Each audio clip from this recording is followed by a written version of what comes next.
ever love and trust Him in His presence daily live.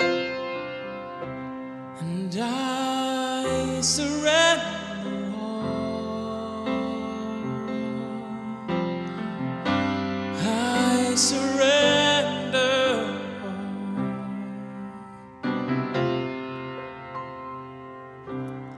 all to Thee, my blessed Savior. I surrender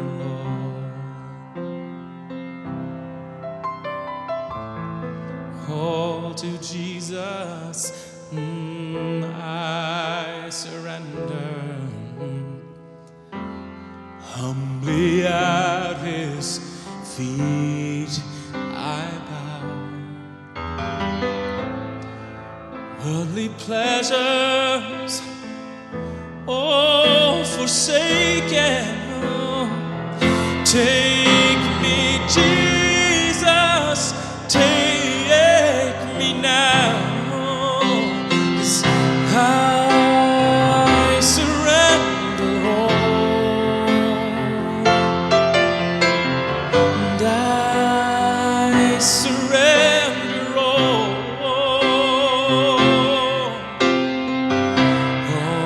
to Thee, my blessed Savior. I surrender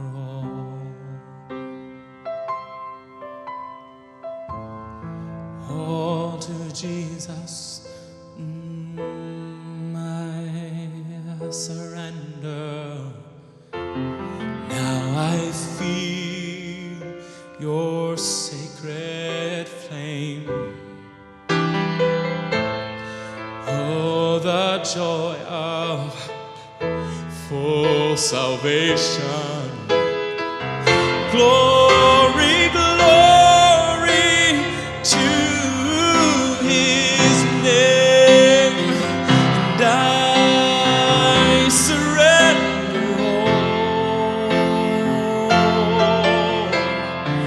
I surrender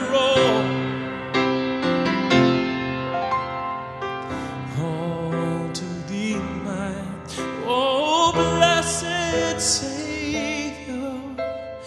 I surrender all. I surrender all. I surrender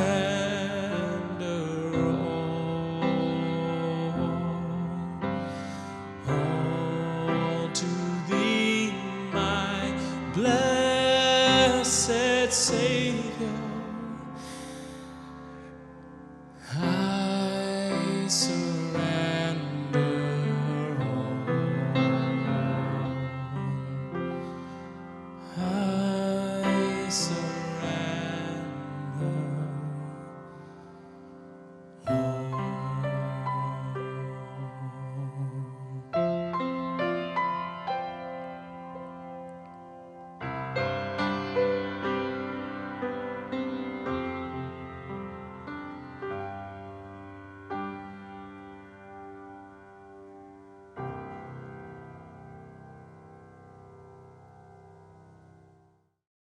Welcome to today's segment. Today we're going to learn about how to stay healthy and hopeful during a lockdown.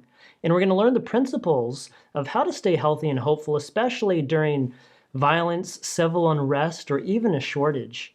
And I'm excited because today I'm here with Dr. Elaine Fleming. And this is going to be a wonderful interview because Dr. Elaine Fleming, she was the nutrition professor at Loma Linda University for 19 years. Now, Elaine, you have traveled all throughout the United States and abroad, and I imagine you have experienced social unrest, especially looking at this title. Yes, I did. In 1977, my husband and I went to Iran. He was collecting data for research that he was doing. And When we arrived, it was wonderful. Mm-hmm.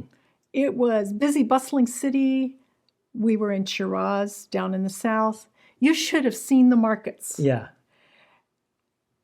Has anybody tasted Persian melons? Oh, I hear they're delicious. So, I mean, I can still see the talabi and smell them and taste them. We were introduced to just delicious food. Mm-hmm. And it was abundant. We could go to the markets, and of course, I covered my head. I did not go out without respectful covering. And there was rumors and discontent and dissatisfaction. And there's some demonstrations going on. At one point, I went to the mosque. I went to the mosque more than once, of course, several times, and to a big mosque in town. And the ladies there gathered around me and prayed for me. And they said, because I wanted a child. Mm-hmm. And 11 months later, my son was born. Look at that. So I had a baby during this time. Then it became dangerous later. Really dangerous. So you and your husband, you were young. Yes. You went to this country with, I imagine, a sense of excitement. Oh, yes. And then the country completely changed. Totally. So what Yes. did you experience? Well, 6 weeks before my little son was born, we moved up to the northwest. Mm-hmm. And this is it was the city of Rezaye, called Oromia now. And it's near Turkey and Iraq, in the mountains. And by then, eventually, we didn't have, well, there was snow on the ground. It's really cold. We were going without, the power would go out. We might get a little bit of power for a couple hours in the afternoon. Oh. We would have some days, and sometimes on Friday, we'd get some power. Hot water, Friday maybe, but that was more in our control. There was a shortage of fuel oil. It was cold in the house. Mm-hmm. My husband was gone a lot. So coming from the United States, where we always have that, I mean, I never wake up going, am I going to have a shortage of water today? Or is my electricity going to go out? What were you thinking and processing during this time? Well, I was surprised.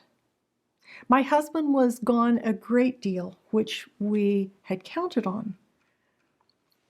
But the cold was hard. Mm-hmm. The cold was hard. And then there were shortages on food. Mm. We didn't have mail Yeah. because the mail wasn't being delivered. So that meant no money. Mm-hmm. Which meant no food. Yes, we were out of lots of things. I mean, it was a shutdown. Mm. And then for me personally, it became more like a lockdown. Not that I know the difference between those words, but I had red hair. I'm very foreign looking. And the country was very much turning politically against America. America was the great Satan. So being an American, Yes. you must have felt like an outcast? Well, my neighbors liked me. The people around me liked me. Basically, they liked Americans. Okay. But they just hated the government. Oh, I They see. hated the idea. They said, you're destroying our country. Mm-hmm. Your government is destroying our country. And it was dangerous. It was really dangerous. Mm-hmm. And then there came the time when there was war, there was fighting. We were up near the border, and there'd be helicopter gunships going over, shooting. Our apartment was located on the second floor, and it was a little apartment. Mm-hmm. We could see streets here and people's rooftops and the courtyards and streets, and watch machine gun fighting in the streets. Really? Watched my neighbor put her husband in the well, cover it with a cloth, and sprinkle something on it to Yeah. dry. It wasn't seeds, it was bigger than that. Mm-hmm. And men come in with guns and bayonets on the end and just going everywhere, and they left. The family was Baha'i, and that was not safe at that time. They left. Their business was firebombed in the city. So that happened right next door to me, and there was rumors that our house was going to be burned, which really upset my landlord. Yeah. We would meet with him and say, well, give us our money back and we can leave. But eventually we couldn't leave. You were stuck. Yes. And I didn't have my baby on my passport. Mm-hmm. I can't go anywhere. So you had Transportation was shut down then too. you had your child there. Yes, I had my child in that town in a little clinic up above a market. Mm-hmm. My obstetrician actually was trained in the U.S. Really? Yes. Oh, wow. Interesting. Yes. But he was on a lot of drugs. Mm-hmm. And I said, please, no drugs this week. I want your eyes normal when I come in Yeah. for delivery. And his partner, they really took us under their wings. Our neighbors did too. Mm-hmm. How interesting. So there is this shortage of food, shortage of funds, even shortage of mail. Yes, that's how we received our money. But now here you are, a new mother, trying to feed yourself Yes. so you could feed this child. Yes. What was the food like, the diet like?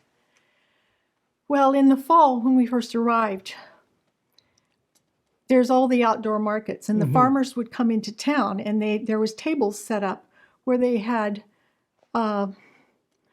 peppers. Each farmer had a different type of green pepper that was from sweet down to very, very spicy. Mm-hmm. They looked the same, Yeah. but there was just an abundance of produce from the farms. There was apples. And what happened was that people were throughout the city preparing for winter. Well, I didn't know people did that. So this was your first year there? Yes. And so here's the giant copper cauldron out in the courtyard where they are cooking down the tomatoes into a very thick tomato paste. The whole city just smelled wonderful. Oh, really? It was so fragrant. And they were baking loaves of lavash bread and drying it. Well, I didn't understand why. It never occurred to me that getting bread in the winter might be hard. We don't experience that here. No, it's paper thin. Not quite, but it's like cracker when it's dried. And so they were putting these big loaves of bread. The way that we eat them is you sprinkle a little water on it, wrap it in a towel, and then it's malleable by lunch in 20 minutes or I something. see. It doesn't take long. So they were fixing lavash, and then they were fixing big crocks of torshi, which is pickles. Bell peppers stuffed with green herbs like parsley and carrots and lots of garlic. Anything could be made into those pickles. So that was the fresh food for winter. How did I prepare? I brought seeds. Maybe you can show me Yeah, what do we have I here? brought, in my suitcase, I brought some alfalfa seeds. And my sweet father-in-law. you did some prepared planning. me. Yes, because I knew I was going into winter. I didn't know how far we would get into the mountains. I knew that my husband was going to be mostly gone. But we prepared, I grew sprout seeds, and this is just, the toe on a stocking. Look at that. Sorry. That's your It's very sprouting simple. hack. Yes. So it was just something cheap that I could do. And that way I had green seeds in the winter. Yeah, so why seeds? Why sprouts? Because I wanted something fresh and green in the winter. I knew that I needed to have something green every day. And this was the closest I could get as far as thinking. But that was my only preparation. I thought, well, I can go to town and get tomato sauce or something. Yeah. There'll be cans of things. There were. But they were very expensive and only a few. And the money was quali- tight, right? Yeah, but the quality, the cooking, it was really acidic. That was a problem. I had no idea what I was getting into. So that was my preparation. And in the beginning, the food was simpler Mm-hmm. than where we had been. But now things started changing. There was less to eat. Yeah. I couldn't go out of my house. My husband was gone. Or when he was there, it was very furtively going out and finding things. Mm-hmm. And eventually, there was very little food in the house. Well, I didn't think about it much.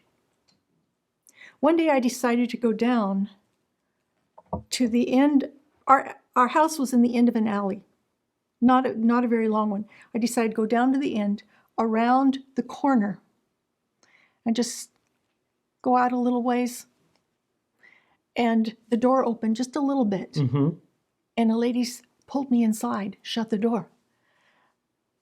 They had a 2-room shop. They lived in the back room, and the shop was in the front room. It was very tiny, and all they sold was yogurt. Mm. There's snow on the ground.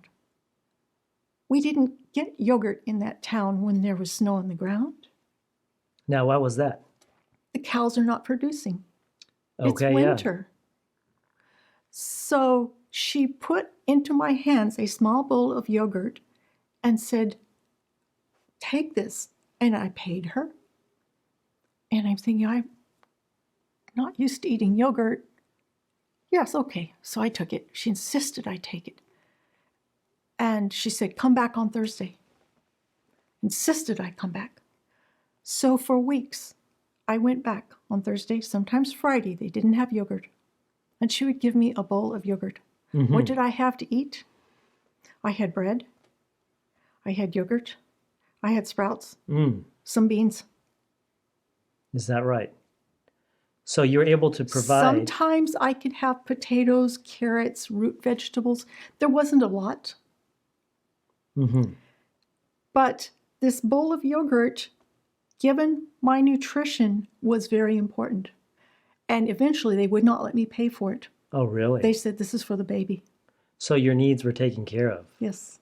Now, you grew up a Christian, Mm-hmm. and you have a tremendous faith. So during this time, how did your faith pull you through?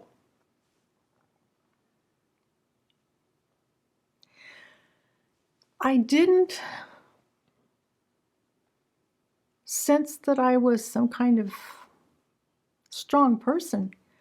I could get very depressed. I didn't feel well part of the time. I had Crohn's disease by then. So I had low-grade fever a lot of the time and diarrhea. Oh, man. At one point, my heart just broke for the people in the city because the word went out that there was no insulin left in the town. And I suppose a way of saying that I coped was that I was thinking about the babies, thinking about them because I had an interest in maternal child nutrition. And word had gone out before my baby was born that I was not going to bottle feed, I was going to breastfeed, and that was quite a sensation. Now there's no formula to buy. Mm-hmm. So later, after I left, I realized, word came to me that we did not have a single baby die during that time. We had one case of relactation, which is very unusual, I understand. Mm-hmm. And the grapevine, we would get word. Why am I answering this, giving you this as an answer? I think not thinking about my situation helped me to have courage. Oh, yeah. Because I had a prayer life. I was praying for my neighbors. I was praying for the pregnant ladies, the babies that were born, and I didn't meet the people. They're out in villages or they're nearby. And I'm just hoping for them, concerned. And the word would come, oh, this person got killed or that person got shot or this family Dad didn't come home because as government was breaking down, there was a lot of chaos and shooting and people getting even and settling old accounts. It was a mess. Oh, wow. At one point, I did run out of food. I decided I needed to look, so in the refrigerator, there was just a cabbage. Mm-hmm. No condiments, nothing. There was only a cabbage. I thought, okay, we're going to eat cabbage. Baby and I. Of course, he was not eating cabbage. This would be me. I opened the cupboards, and there was salt, and there was some flour. Mm. And so I looked at this and said, how many calories do I have? I had about 3 days worth of calories. 3 days. How do you live on 3 days? Well, it's 3 days. Yeah. But I was thinking about, how do I fix this flour so it's edible? Let's see what I can do here. I didn't get very far. There's this banging on my door. Mm-hmm. And in walks one of my neighbors who had never been in my house before. And he has loaves of lavash. Mm. He's a big, tall man. And he's got loaves of lavash up to his chin like this. And he just walks into my house and sets it down. I said, oh, thank you. Let me pay you. And no, and off he goes. Then he came back. Mm-hmm. Another load up to his chin. I set it down on my table. He came back again. Now I'm concerned. I don't know if I can pay for this. And did you order these? No, You didn't I had expect he was no coming. idea. No, I had no idea. And he kept coming and coming and coming. He covered every flat surface in my house and then started pyramiding it. By now, I'm a mess. Mm-hmm. I'm crying because I can't pay for this. And I need it. I need it. Mm-hmm. And it's the shame of saying, wow, I'm hungry. Somebody is loading me up with food. I am dead broke. I'm poor. I don't have any way to pay for this. It was a whole different situation. And yet knowing God has 1,000 ways to provide for us of which we know nothing. Man, yes. I would never have dreamed that my neighbor showed up with... Right when you needed it.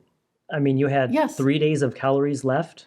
That is to the best of my memory because I don't remember that I ever had to figure out how to eat that flour with salt. I mean, I had some ideas, but I never did that.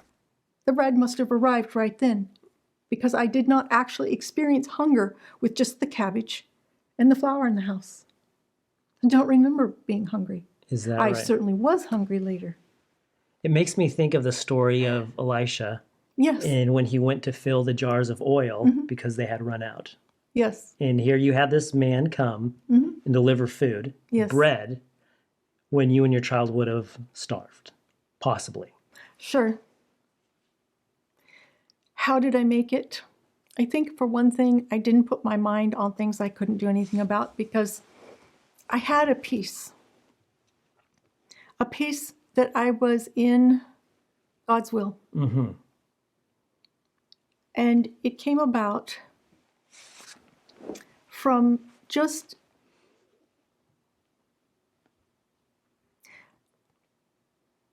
I trusted that my husband had the final word. This was the direction he wanted to go, and I was totally behind him.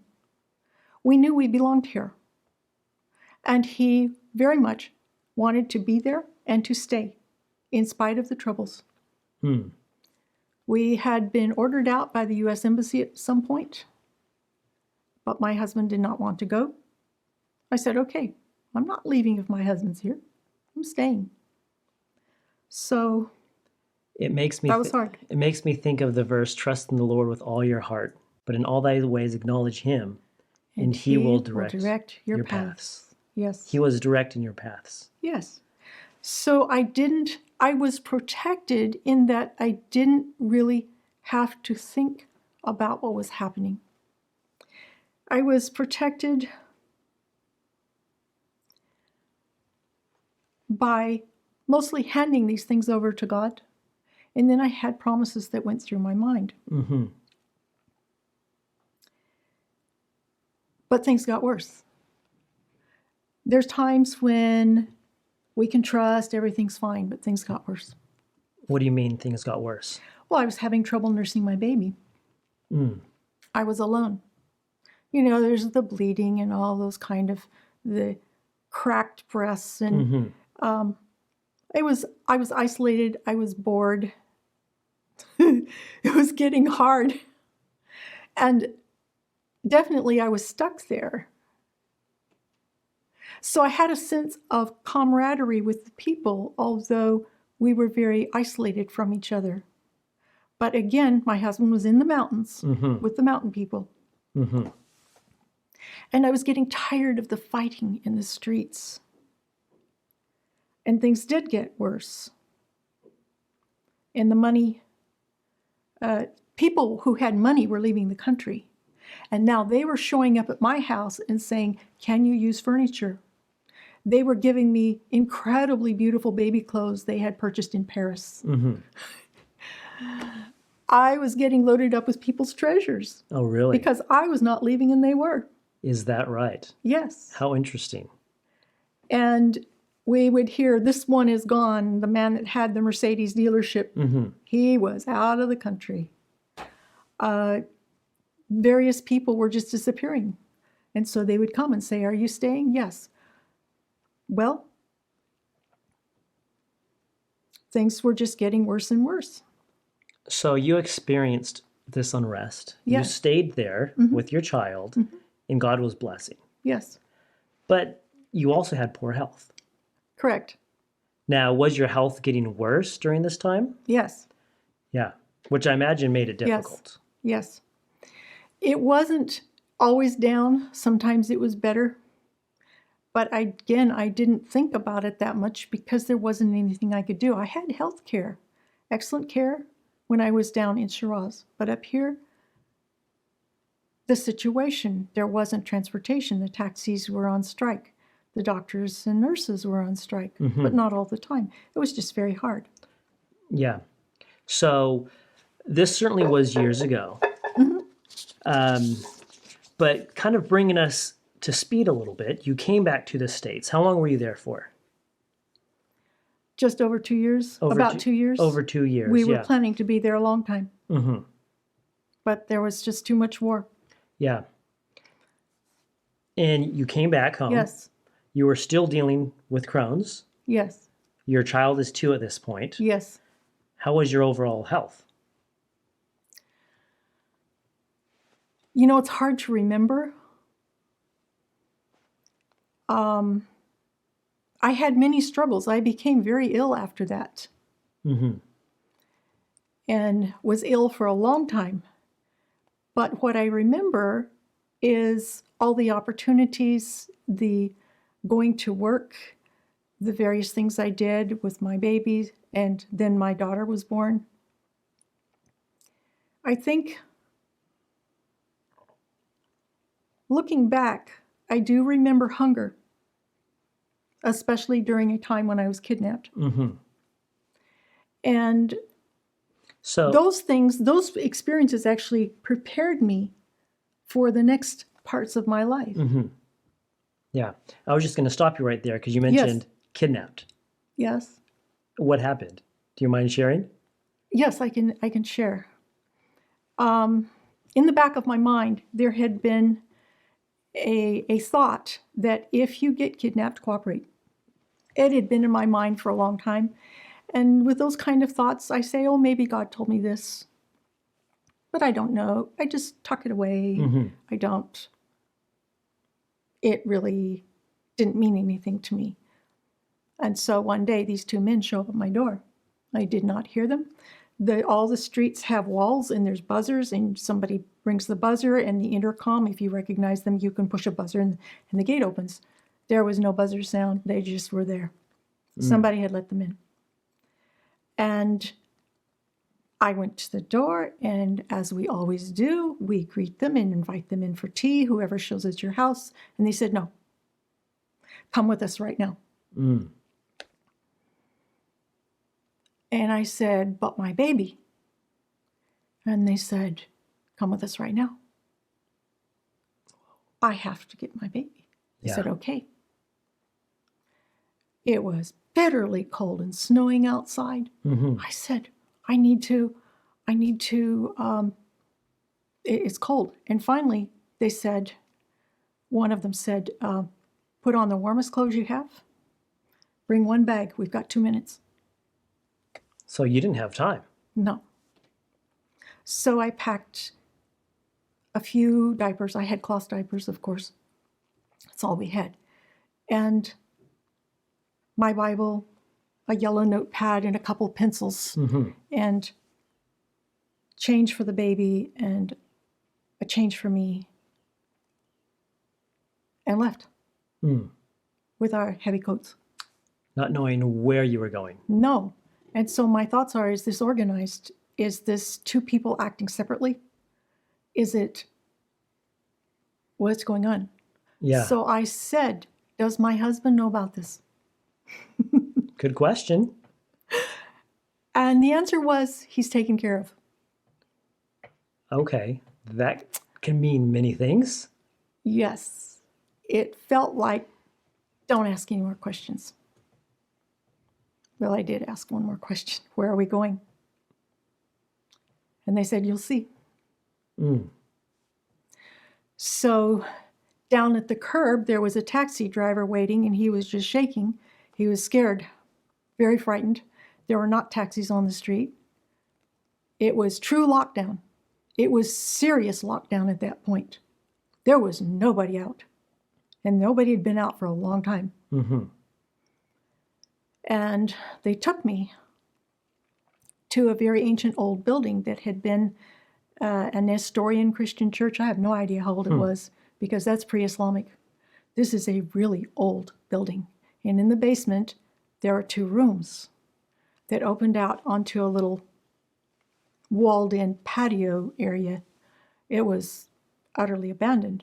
I was familiar with this building because the Seventh-day Adventists met in that building. There was 5 or 6 people in that town past 80 years old. But it just wasn't being used. Mm. And there was a stone archway and steps that just dropped off down into this patio. No handrails or anything. It was just stone. And so they dropped me off there. And then they talked to me. Now, at some point, the shorter one pointed with his nose to the taller one and said, he speaks some English. So he was talking to me in little short chopped sentences, and then he started switching and giving me detailed instructions, lots of directions. And finally, he's getting abstract, and then he's getting really abstract. And the driver's terrified, I'm scared. I'd be scared for my life. Well, I'm hearing the shutters on the street go click, click, and I'm imagining that there's guns coming out the shutters. Because why am I out on the street with these men who are not quite local? I mean, they look Turkish, but they didn't look like us exactly. Mm-hmm. I shouldn't say us, but my people. Yeah. And I'm just not listening to what they're saying. And I said, the driver's waiting. And so they motioned him away. And, you know, I was thinking they were going to go with him. And he said, oh, we'll be around. I was thinking, oh, it's here we go again. There's these men who have followed me, and I can hear the revolver click. There was one man. And I thought, he's either going to kill me or he's here to guard me. Well, I didn't get shot. So I figured he was there to protect me. Oh, praise the But Lord. when I would look back, he would go behind a building like this and just gone. And I thought, I would like to be able to do that. Yeah, now would be a great time. Well, I wanted that kind of skill. So I'm standing there talking to these men. Actually, I had gone down the steps. After my head got below street level, I'm realizing I forgot everything they said to me. And I thought, oh no, that was the directions. Went back up. And they were gone. And I said, oh, they're disappearing again, these people. And I couldn't see where they went. There's snow. I should have seen something. So I went back down, and I'm going to this completely desolate, abandoned place. It is so cold, and I'm shivering with cold now. It's just cold. And your poor little child. Well, he was wrapped. You had him snuggled up. Yes, he had his bunting on, and he was inside my jacket, Yeah. too. But I went down, and I was reaching for one of the doors. I knew they're always locked. Or it was like a French door that opened into the rooms. And I'm reaching for this, and it opens, and here's Esther. Well, I knew her. She was a Syrian Christian, but also had become Seventh-day Adventist. She was one of the wise old women in town that people honored. And I thought, what are you doing here? We had no language in common.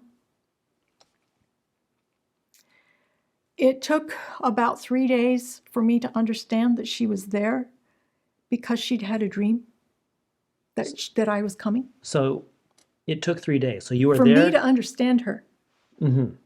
And I had resolved as I was leaving the house that I'm going to write down the days so I don't lose track of it. I did lose track of it.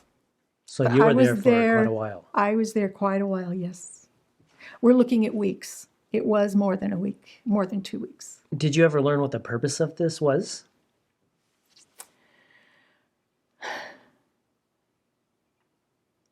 What people told me was that men were coming to burn my house this time for sure. I believe I was there for protection. Really? Yes. Praise the Lord. There is a quote that I didn't know at the time I was there, but I know now, which is from Life Sketches, 290. It's a book by Ellen White. You can look it up It's online. a great book. Just say White Life Sketches. And what she said is, time after time, or again and again, angels have come to people, come to men, talked with them as friend to friend, and taken them to places of security. Beautiful. Well, many years later, I was on a cruise with my father. His classmates were in their 50th class reunion, and Dad wanted all of his family with him. So we went. And Friday night, Dr. Habenecht is there in the lounge, and the others are there. And they said, let's go around the circle and talk about how God helped us through medical school, how the angels helped us through medical school and helped us when we were missionaries. And I'm looking, are all these men missionaries? I guess so, all but one of them. And I'm thinking, I know I have been helped by angels. I know I have seen angels. They're with us all the time. I just don't remember it. And then God opened my mind. These two men that kidnapped me. We do not know. I think they were angels. Could have even been your guardian angels. Sure. I mean, how beautiful. Well, and there's a little thing about that. The shorter one had a little smile that went up on one side, just like my son. No way. Yeah. And then the other thing that happened was, over the years, I have felt sad because I did not listen to these men. I can't remember what they said. And I had asked God in maybe the last year about it again.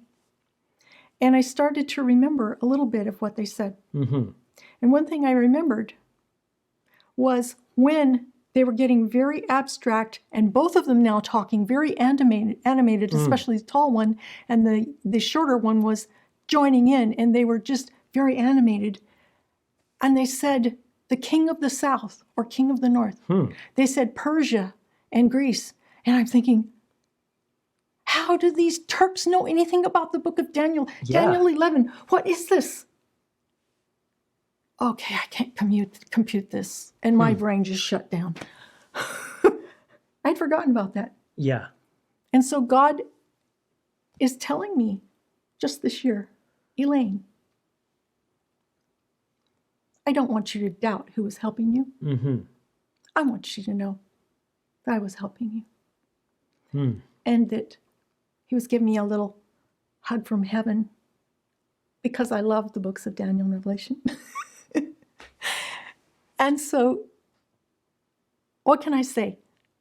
God prepares us ahead of time for things. Oh, yeah. He does. So beautiful. And Esther also made me understand that when she had a dream, I could go home. Mm-hmm. And one morning she said, you can go home. Is that right? I walked to my apartment. This time, no taxi. Walked and walked. And as I was going up the landing, got up to the stairs, here was my husband with unlocking the door. And he said, were you out shopping? I said, no, I was kidnapped. And in we went. Neither of us had a lot to say. What is there to say? I was scared. I was God alarmed. protected me. Yes, I was alarmed, but not terrorized. Mm-hmm. I did get hungry. It never got warm in there. Mm-hmm. I remember listening to my baby cry at night. And I think that was maybe one of the hardest things. He was fussing one night, and the next morning I told Esther, again, the way we talk without much language, was, I'm sorry he kept you up last night. And she says, no, he's hungry. I said, no, I don't think so. Mm. But by the next evening, I knew I was. What did she do? She gave me the bowl of beans that we had for the day, a little bowl. And she says, I can't eat. My stomach is... And I was feeling she's going without food. Mm-hmm. Totally going without food. But I knew I needed to eat it. But at night when I went to sleep, I was genuinely hungry. Mm. And baby was crying because there wasn't enough milk. And I said, God, that time I was in tears. The things that we go through affect us. Mm-hmm.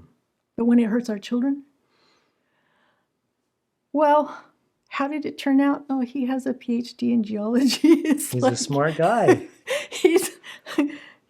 Last year he had a postdoc at University of Minnesota, and it's like he's doing research right now at Loma Linda. Mm-hmm. And things work out. Things work out. They do. I don't have answers for people who are suffering. Yeah. Except one thing that helped me was to have a big view and realize that I am in part of a war that's going on. Absolutely. It's in the cosmic realm, and what's happening around me is really not under my control. I didn't put my mind on politics or the news. I didn't have a television. What we had was radios, and the only news I had was Radio Moscow or Voice of America, and that was kind of interesting. Hmm. And Radio Moscow said that there were so many Americans left in the country, and they're all CIA agents. So I had to deal with that. I think of the journey that you experienced and each stage of the way. I mean, you see how God was working Yes. and how he was moving. Yes. And all I could think of is Jeremiah 29:11. Yes. For I know the plans that I have for you, says the Lord, plans for good and not for evil, right? Yes. Plans for hope and a future. Amen. And he was protecting you. Yes. That's But beautiful. not always. Yeah. There were times when I suffered assaults that were successful.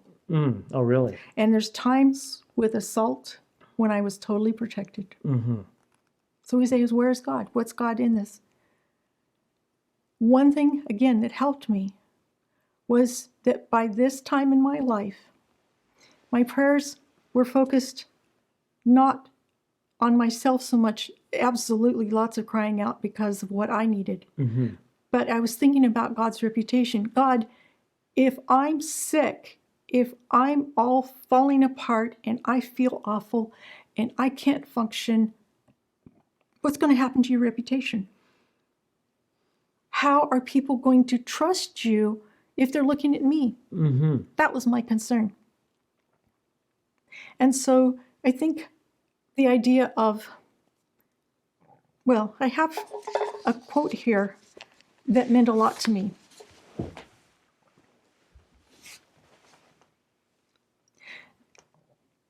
And I've already said it. Our Heavenly Father has 1,000 ways to provide for us of which we know nothing. Mm. Those who accept the one principle of making the service of God supreme will find perplexities vanish and a plain path before their feet.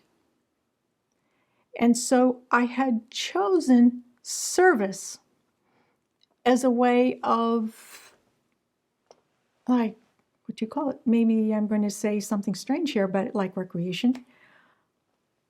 The only service I could offer might be prayer for people who didn't even know I existed, although they probably did. And then the next sentence is so special for us right now. The faithful discharge of today's duties is the best preparation for tomorrow's trials. Mm-hmm. And so over and over, I would think God has, our Heavenly Father has 1,000 ways to provide for us of which we know nothing. And I did everything I could to accept the one principle of making service of God supreme. So I knew that his part of the deal was that perplexities would resolve. And I really would like him to resolve it certain ways that didn't make me look bad. But he had his own ways of resolving things. And my job was to watch and to go along with it. But I look back on my time in Iran and I can't see that I was strong or I was anything. I was there. Mm. I was a mama. So is it safe to say you had hope during this crisis? Not all the time. Not all the time. Oh, no. Not all the time. Mm-hmm. And the thing is, something that I want to leave with our listeners. In black times, we are in tunnels. We can't see our way. And Micah says, when I sit in darkness, God will be my light. When it's really dark, on the other side of the tunnel is a whole new level of personal relationship with God and guidance that we need this supernatural life for this time. We need it when everything we have is turned upside down. We're falsely accused. Oh, man. We're the enemy. We don't have food. We don't have transportation. We're cut off. I couldn't get letters from my mom. Phone calls. Are you kidding? Crazy. Yeah. But on the other side of the tunnel, God is bringing us out into a new kind of light where there's a peace, even if 1,000 fall on our right and 1,000 on our left. Mm-hmm. Doesn't mean I will live. It means that my heart will not have the life taken away from it, even when I sit in darkness. Beautiful. So this journey that you experienced, it certainly impacted your life. Oh, it prepared me for the next phase of my life. There's no question. Yeah. Yes. Oh, yes. All these things. Nothing is wasted. Mm-hmm. Absolutely beautiful. It has been such a pleasure talking with you. Thank you. I mean, you have brought my life and my family's life so much joy, just learning about your story and what you have gone through. Mm-hmm. But it's just kind of cracking the surface a little bit, Yes. because that was just part of your journey. Yes. Part of your Yes. difficulties. Uh-huh. I mean, you've survived autoimmune conditions, Yes. you've survived brain surgery, Yes. and you've survived cancer. Yes. And Recurrent breast cancer. is that right? Yes. And you're here? Oh, yeah. You're I'm fine. a living testimony, Yes. impacting individuals' lives, and I believe God is working through you. Thank you. So thank you so much for coming on today and sharing with us, because we have quite a few individuals who have signed up for this live event. Yes. And I believe through your story, lives are going to be changed. I hope so. I wouldn't trade in anything I've been through to skip it at all, because of the riches that have come to me. The immensely rich life that goes on inside my head is so worthwhile. Yeah. Oh, well, thank you for coming on. I appreciate it. My pleasure. Yeah. All right, friends, stay tuned because we have fabulous presentations that are going to be coming up. God bless, and we'll see you soon. Elaine, I just want to say thank you for that interview. I enjoyed listening to your stories of how God was with you every step of the way. He certainly says he will never leave us nor forsake us. And I really think it's time that we become closer with Jesus Christ and have a closer walk with him because he's the author and finisher of our faith. And I also loved how you shared with us the importance of vitamins and minerals for our overall health. You know, friends, if you're interested in the B12 oils, if you're interested in the oat test, then click the resources below this video where you could learn more. Stay tuned because we have more powerful presentations coming up next.